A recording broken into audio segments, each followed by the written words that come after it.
Hello everybody, my name is Anthony, and welcome to a brand new Let's Play in Hearts of Iron 4 in the Kaiserreich mod. This time we're going to be playing as Mongolia. Last time we did play as Canada, which we were able to, beat back, the communist Britain and France. We were able to win the war. So this time I thought, why not go all the way across the world and play as Mongolia? You might be wondering, why Mongolia? Well, for one, they do have their own, unique focus tree and stuff. So, that's always nice, playing as a country that actually has a unique one. But two, it's because of this guy, Roman von Umberg-Sternberg, who was like a Russian duke, or like a Russian, maybe I think he was like a mayor or something, whatever that role is, which I can't remember off the top of my head, a baron, I think. But there's a decision or an event or something where basically we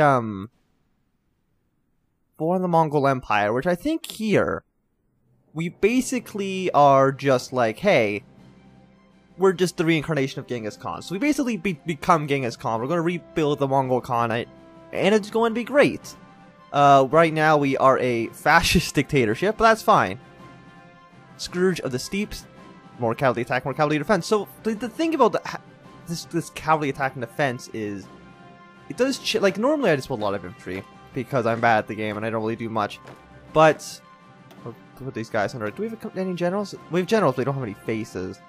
Winter attrition minus 50%, reconnaissance plus that. Attack was 20%. Yeah, you seem absolutely perfect. We'll just put these guys on the front line with my colleagues. I know we're going to go to war with them very soon. But with that bonus 15-15, gotta remember how to actually play this game. Well, first things first. How many factories? You have 16 factories. 5 military, and a bunch of civilians. We'll just go like 5 for machine guns. I don't know if we really need anything else, honestly. And then recruit deploy. We want to start building cavalry. I think more than, can I just see...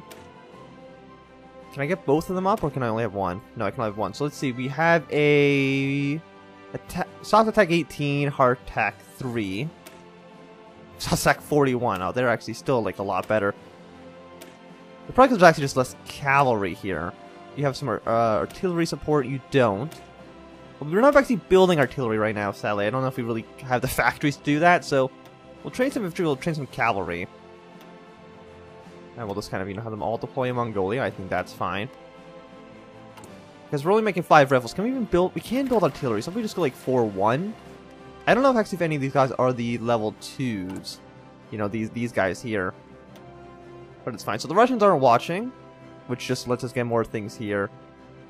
Improve the roads, reinforce the Mongol army, which is just 50,000 manpower. We have 525,000, so I think we actually don't need to worry about manpower at the moment.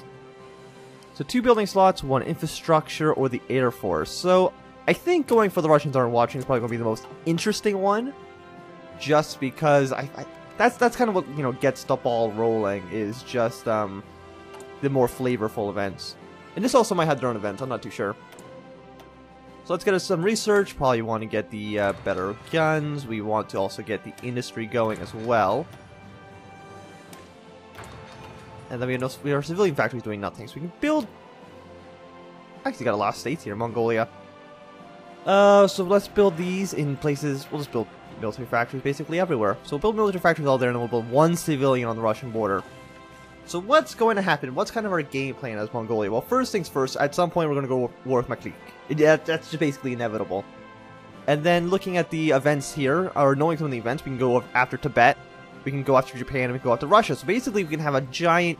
I think we can even go after China as well. So we can just have a massive empire in, encompassing all of Asia, which is probably going to be, the goal. Kaiserreich Alpha 0.4.8. I think this is the most recent one. I think this is the most recent one on the Steam Workshop. Thank you, Kaiserreich team. Want to remove it? So the Kaiserreich team probably pronounced Kaiserreich. So thank you, Kaiserreich team. Tell me more about the stability system. But I have more questions. Good FAQ. Want to remove faction joining limits. Well, that can be interesting, because remember last time we were playing as Canada, even though that Italy was at war with the French, they just wouldn't join either. They wouldn't join Germany's factions or join our faction. They just would kind of just be neutral. So let's do that. You want to move Oh wait, is that...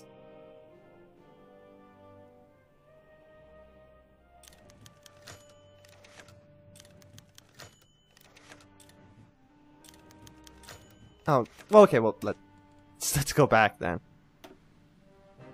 I didn't know it would break the mod, to be fair. To be fair, I did not know it was going to break it, so... We're just going to, we're just going to restart that. Computer's getting really loud for some reason, but... I've already done the introduction, so I feel like I'm not going to do that again. So, let's start. We didn't do anything, so it's fine. I just didn't know that it would, break the mod at all. Which I guess kind of makes sense, but... where's the attack guy? Attack plus... Unless it randomized every single time. No, there he is. Attack plus 20%, put you on charge. So yes, we are wasting maybe like a minute of our time, but I think it's fine. It's not really that big of a deal. Let's put all these things back to where they were. The Russians are watching. Factories, we want 4 rifles and then artillery.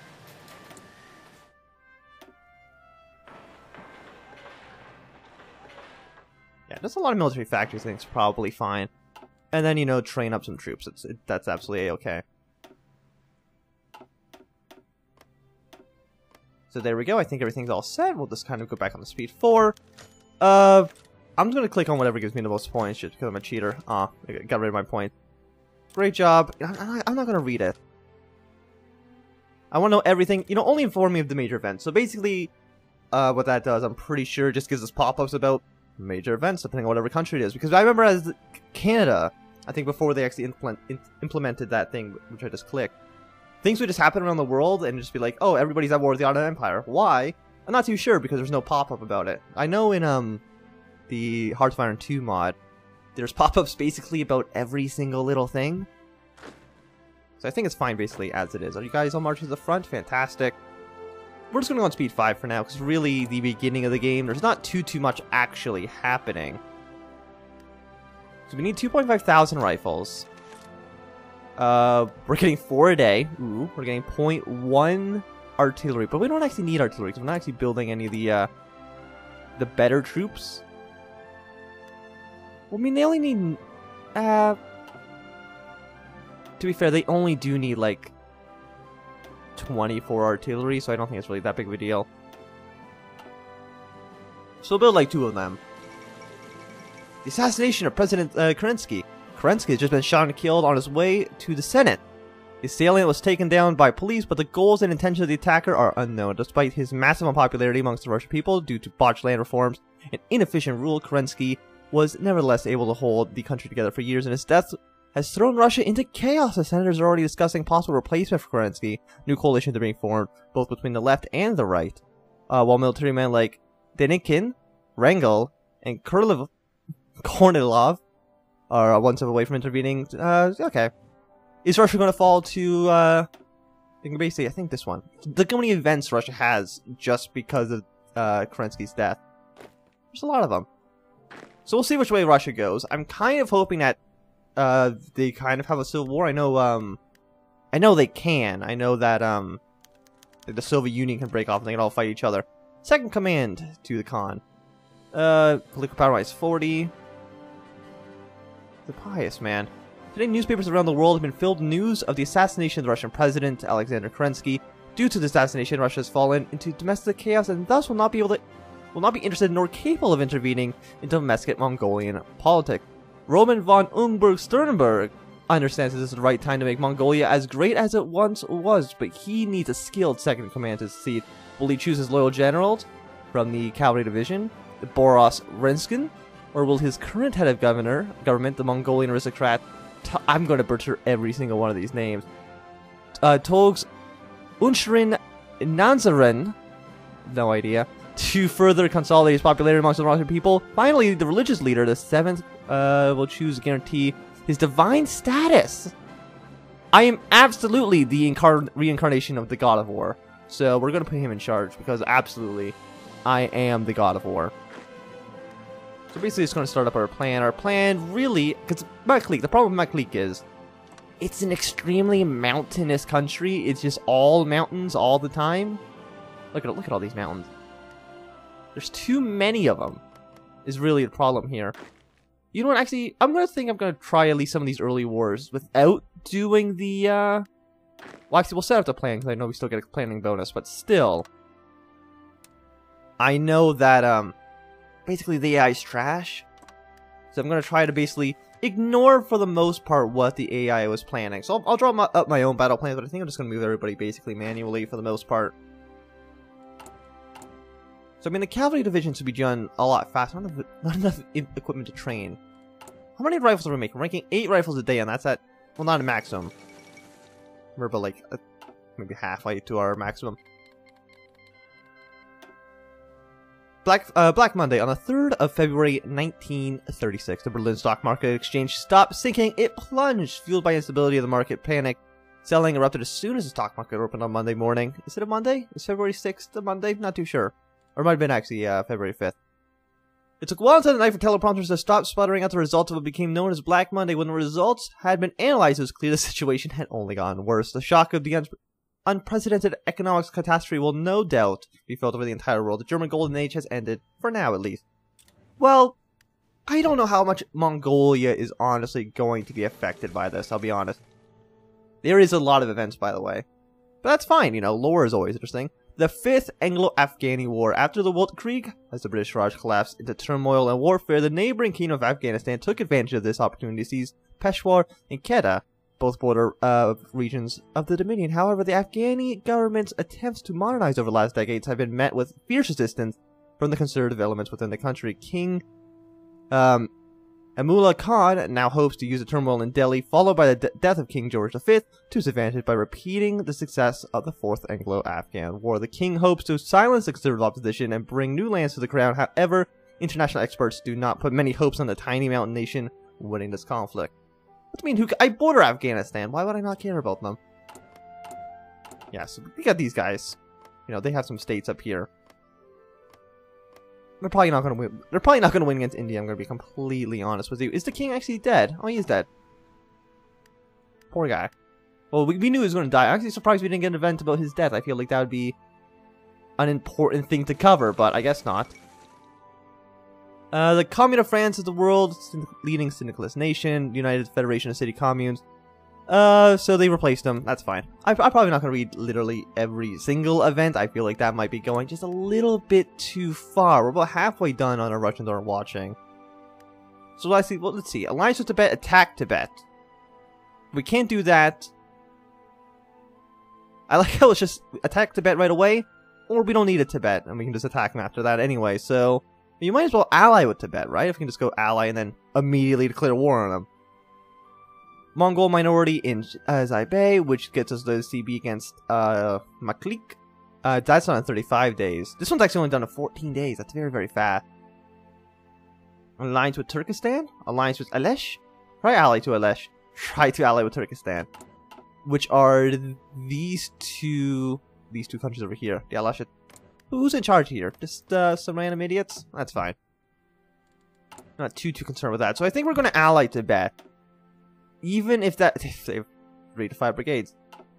Good work. Good work, Mongol. Or good work, Tibet. I mean, I'm not putting much hope in Tibet. Like, I didn't expect them to actually really do much. But still, that's maybe a little bit more than maybe 4 brigades. Like, Maklik has like 20. We have 9. Actually, that's pretty bad. How am I supposed to win? Ethnic skirmishes on the frontier. Foreign Mongolian. Of course we're going to form the Mongolian Empire. And we're going to annex everything. There is no puppets. The Mongolian Empire annexes all its lands.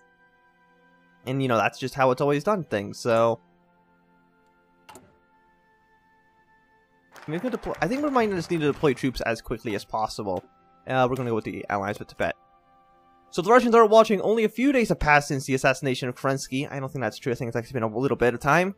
And Russia is still trying to regroup and reorganize. This will be too busy for their own affairs to notice much of what we laid in groundworks and reclaiming our proper lands from our Chinese neighbors. So, come on, we're not going to do that. The Chinese be damned. Unification for all Mongolians. Yeah, I know. Damn them. Can I declare war? We have no justification for war, even though we have claims on all the territory now. But damn them, I'm going to annex everything. It's all going to be mine. Let's actually go back down to speed 4. Yeah, so that'll be done, yeah, very, very, very soon. But in the meantime, as much as I don't like to do it, I do think we just need to deploy as many troops as possible, because we can't beat, we can't be like 22 guys. I mean, they have actually like no manpower whatsoever. I think we need guns. That's our problem. We need more guns. Also, let's just build like a stupid amount of cavalry. Get like 10 divisions of cavalry. I think it's fine. We'll just kind of, even though they're weak, we'll just kind of, we'll be fast. Lightning war. It's a blitzkrieg with horses. That'd be great. Also, this isn't owned by anybody. I think some of my mods are screwing up. I think I've had happen before, but it's fine. Some of my mods are interacting wrong with the other mods, but it's a-okay. Alliance with Tibet. Send the envoy. Are they in our faction yet? I don't think it just declares war right away. But we'll do it. Hey, Tibet. You want to join my faction? You want to join my faction there, Tibet? I think they said no. The death of Pius X, or Pius the 11th. All the Italian Federation mourns the death of His Holiness Pope Pius the 11th, who passed away in his sleep after having been declining health for the past several years. The Holy Father will soon be in. Okay, well, the Pope's dead. I don't care. What do you mean? How horrible? I don't care. I'm a Mongol. I'm the god of war. I don't care what the Pope thinks.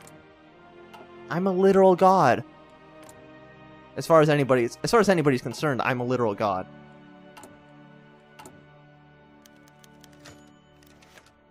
There we go. Tibet's joined our faction. Thank you. So now we've got our own little faction, the Great Khanate. So, how do I beat you? Is my question. They have way more troops than we do, but on the other hand, so much of their territory is just kind of completely undefended. We might just be able to rush straight to the capital. The chairman of the TUC, which is the Union of Britain. The Trade Union Congress, the Union of Britain, has made Philip Snowden. A Welsh poet is now in charge. Is that so? This guy. He looks very, very jolly. But how do I get more troops? I feel like I should have more men than I do. Just deploy these guys, because I don't want... What's this? Oh, people were not assigned to, whatever. I just don't want, like, how many guns do these guys? These guys need 720 guns. Where can I get guns from? Like, I'm not too sure. Like, that's modern day Mongolia. We have a lot of territory. Mongolia's doing pretty well for themselves, I gotta say. And these are all, well, these ones are over here at cavalry. So I think we just march straight to the capital and try to get them to capitulate as quickly as possible. Because I can't imagine they have more than just one city. And I can't imagine that Tibet will just let me control their troops. I should probably mention that I don't actually have the most recent DLC, which is Death or Dishonor. But I figured it doesn't really matter too much, does it? Because, we're going to be playing Kaiserreich anyways. I think most of those are just... Oh, don't hit the microphone, genius. I think most of them are just basically, flavor tech trees for countries anyway, so... I'm probably not missing out on too much there.